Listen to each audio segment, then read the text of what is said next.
couple of things that I noticed from my film review for BYU football on that game from Friday night is, number one, BYU knows what they're going up against in the Big 12. They're going up against teams who have got some of the best running backs in the country.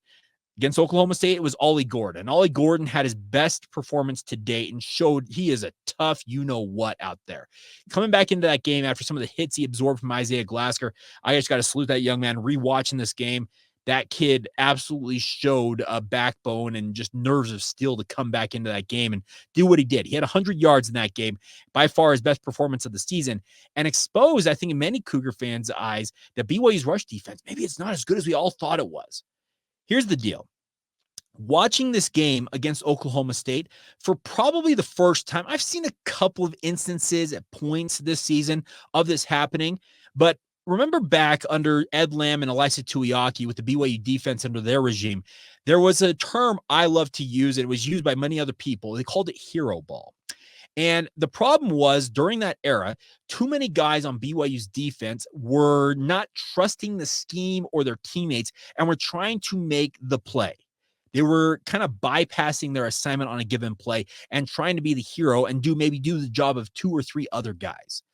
I think that Jay Hill brought with him from Weber State when he came to BYU was, guys, that stuff stops now.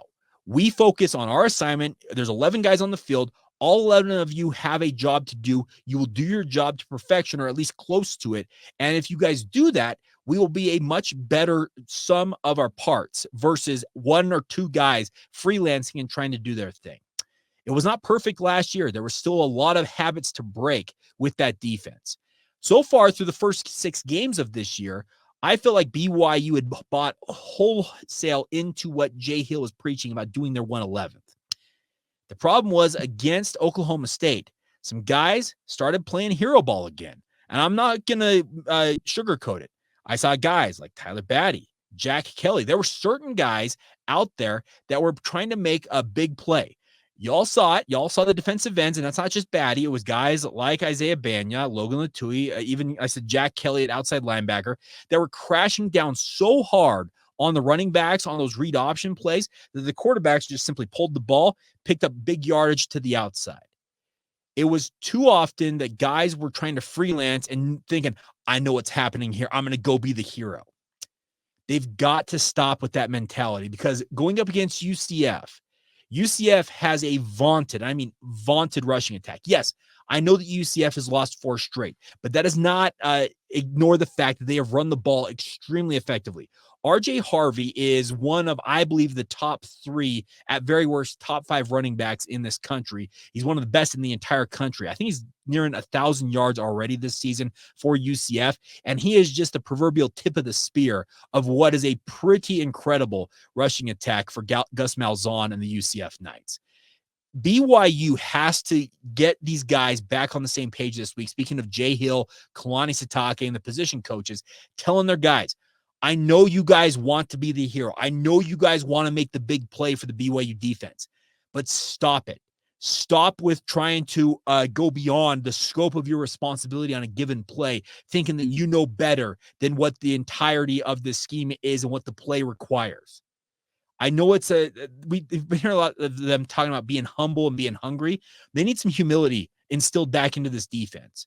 They got to get back to playing more with the mindset of, I will do my 111th to my absolute best, if not perfection, and trust that the other 10 guys around me out here are going to do their part as well.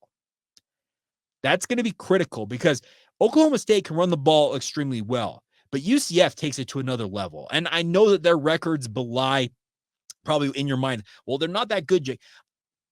Doesn't matter. When you have a team like Oklahoma State run for 269 yards on you, you got to go back to the basics and understand, do your job, do your assignment, and trust the other guys around you are going to do it. Don't try and make the big play, because when you try and make the big play and go beyond the scope of your position and what you're supposed to do, that's when mistakes happen. That's when the backside opens up and you have cutbacks. That's when, like I said, a quarterback just pulls the ball, scoots around the side for a big gainer. You've got to understand that there is more to just you. There's more than just you in this scheme, and you have to trust that your teammates will match what you're doing at the same time. Yes, there are going to be times that Jack Kelly's going to make a star play. There's going to be times that Tyler Batty make that star play. Isaiah Bagnah, Isaiah Glasker. all of them will have their moments, but they come within the scope of understanding that you don't go beyond what you're expected to do on a play and try and maybe do one or two other guys' job because maybe you don't trust them in that instance. It's a really kind of curious thing to consider, but I think that BYU's players, they'll be getting an earful from the staff on that front. One other thing in terms of improvement for BYU, I just want to mention before we move along, because we also need to talk a little bit about the national rankings for the BYU Cougars, is the other thing I noticed watching this BYU team is they got punched in the mouth. And they staggered for a minute and they punched back finally.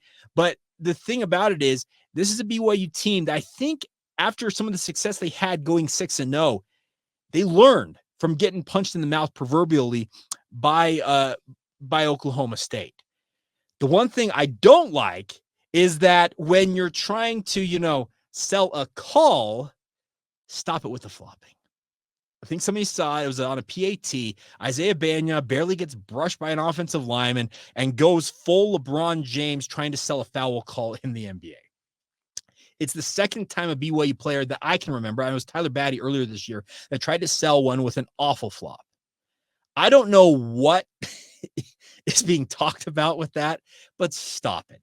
It is a really, and I'm going to use this term because it's in vogue, it's a cringe move. And I don't like seeing it from BYU. Play the game straight up. If guys take cheap shots, they're going to take cheap shots. But don't try and bait guys or try and sell the fact that you're trying to bait guys into giving you that call. A lot of you know that I do a lot of soccer coverage for my radio station, the KSL Sports Zone. I'm part of the pre-half and post-game show for Real Salt Lake.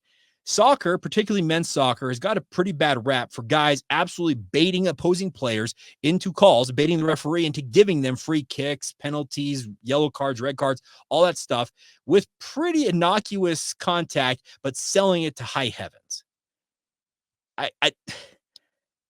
I don't mean to draw a big fat circle around it, but I don't like that when it comes into college football. Like I said, there are going to be times that absolute cheap shots will be taken, and you can take exception to that, but let's stop it with the flopping because it kind of takes away from what BYU is trying to do out there. It makes them look a little bit weird. And I watched that play in particular with Isaiah Bagnah, and you're like, okay, I get what you're trying to do. But in that instance, really? What's going on here? I also understand that Oklahoma State was being quite chippy. I actually saw more jawing and talking back and forth between Oklahoma State and BYU rewatching this game that I did live. And I understand that guys are getting after one another, but to try and just, it's a really, really bad look. It's going to be shown on the Sports Center bottom 10. It's going to be roasted by pundits all over the country. It's just, and I already saw it. I think it was College Football Final on ESPN, and it was like, that's $1, and it's kind of like, hey, that's a fine. And it was the very first one they showed. Got to be better than that. You can't do that stuff because it cheapens what has been a very good season for BYU, and it makes them it makes you look sad and pathetic. So let's just stop it with that. I hope that it's also addressed by the coaches. Like, guys, stop it with the flopping. It's not a good look. It doesn't bring anything good to this program. And even if you were to draw a 15-yard flag, you're really going to feel that good about that? I guess that's the only other part of it I would add to that conversation.